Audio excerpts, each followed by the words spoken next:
Modi Amit Shah quid ప్రోకోపై social మీడియాలో వైరల్గా మారిన పోస్ట్ను మీకోసం వీడియో రూపంలో అందించే ప్రయత్నం చేస్తున్నాం.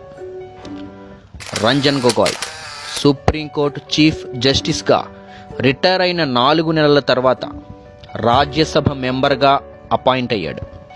కారణం, మోడీ బీజేపీ ప్రభుత్వానికి అనుకూలంగా రాఫెల్, కాశ్మీర్ మొదలైన 7 కేసుల్లో తీర్పిచ్చాడు. జస్టిస్ సదాశివం అమిత్ షాకు ఫేక్ ఎన్కౌంటర్ కేసు నుండి క్లీన్ చిట్ ఇచ్చాడు. ఫలితం, కేరళ గవర్నర్ పదవి పొందాడు.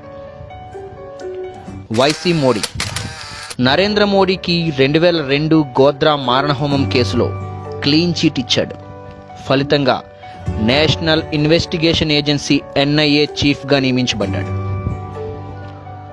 రాకేష్ ఆస్థానా నితీష్ కుమార్ 2500 కోట్ల స్కాండల్ కొరకు CBI స్పెషల్ డైరెక్టర్గా నియమింపబడ్డాడు. ఆర్కే రాఘవన్ మాజీ పోలీస్ చీఫ్ 2002 గోద్రా మారణహోమంలో నరేంద్ర మోడీకి క్లీన్ చిట్ ఇచ్చాడు. ఫలితం, సైప్రస్ కమిషనర్ పదవి బహుమతి. EU Lalit Amit Shah fake encounter కేసులో లాయర్. ఫలితం, సుప్రీంకోర్టు జడ్జిగా నియామకం. Vinod Roy CAG 2G allegation చేసిన వ్యక్తి. ఫలితం, BCCI చైర్మన్ పోస్ట్ మరియు పద్మభూషణ్.